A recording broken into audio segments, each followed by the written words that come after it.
ఈ సినిమా చూస్తున్నంతసేపు నాకు మన తెలుగులో ఆల్రెడీ వచ్చిన 3 సినిమాలు అయితే గుర్తొచ్చాయి.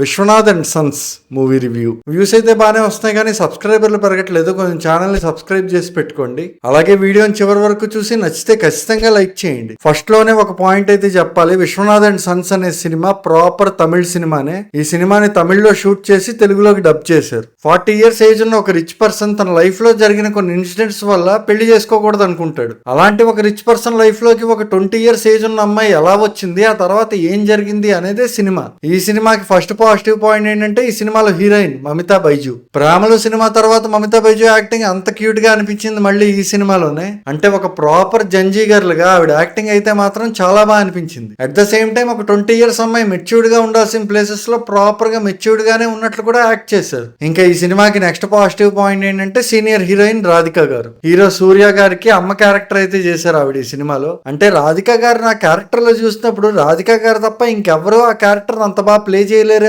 అనిపించింది. అలా అని పెద్దగా యాక్టింగ్ స్కోప్ ఉన్న క్యారెక్టర్ కూడా కాదు అదేమి. బట్ ఆవిడ క్యారెక్టర్ ఉన్న చిన్న స్పేస్ లోనే ది బెస్ట్ ఇచ్చి పడేశారు. నెక్స్ట్ పాజిటివ్ పాయింట్ ఏంటంటే ఈ సినిమా మ్యూజిక్ డైరెక్టర్ జీవి ప్రకాష్. సినిమాలో ఒక 2-3 చోట్ల అనుకుంటా చిన్న చిన్న బిట్ సాంగ్స్ వస్తాయి, అవి మాత్రం భలే అనిపించాయి. అలాగే ఫస్ట్ హాఫ్ లో ఒక ఫైట్ సీక్వెన్స్ ఉంటది, దానికి మాత్రం మ్యూజిక్ ఇచ్చి పడేశారు. ఇంకా ఈ సినిమాకి నెక్స్ట్ పాజిటివ్ పాయింట్ ఏంటంటే ప్రొడక్షన్ వాల్యూస్. ఫస్ట్ ఫ్రేమ్ నుంచి లాస్ట్ ఫ్రేమ్ వరకు కంప్లీట్ గా మనకి వాళ్ళు సినిమా మీద పెట్టిన డబ్బులు అయితే స్క్రీన్ మీద కనిపిస్తాయి. అంటే ప్రతి ఫ్రేమ్ లోనే ఆ రిచ్నెస్ అయితే ఉంటది. ఇంకా లాస్ట్ పాజిటివ్ పాయింట్ ఏంటంటే ఈ సినిమాలో క్యారెక్టర్ డిజైన్స్. స్క్రీన్ మీద ఒకటంటే ఒకటి కూడా సినిమాకి అనవసరమైన క్యారెక్టర్ అయితే ఉండదు. అలాగే ఈ సినిమాలో క్యారెక్టర్స్, వాటి ఆలోచన విధానం, ఆ ఆలోచన విధానానికి అనుగుణంగా అవి బిహేవ్ చేసే పద్ధతి, ఇవన్నీ చాలా బాగుంటాయి. ఇంకా ఈ సినిమాలో నెగిటివ్స్ విషయానికి వస్తే ఈ సినిమా మొత్తానికి ఒకే ఒక నెగిటివ్ పాయింట్ ఉంది, బట్ అది చాలా బలమైన నెగిటివ్ పాయింట్. అదేంటంటే డైరెక్టర్ ఈ సినిమాని జనాలకు ఒక కొత్త పాయింట్ చూపిద్దాము అనే పర్స్పెక్టివ్ లో అయితే సినిమాని స్టార్ట్ చేస్తారు. ఫస్ట్ హాఫ్ మొత్తం ఏంటంటే క్యారెక్టర్స్ ని, వాటి బిహేవియర్ ని ఎస్టాబ్లిష్ చేయడం,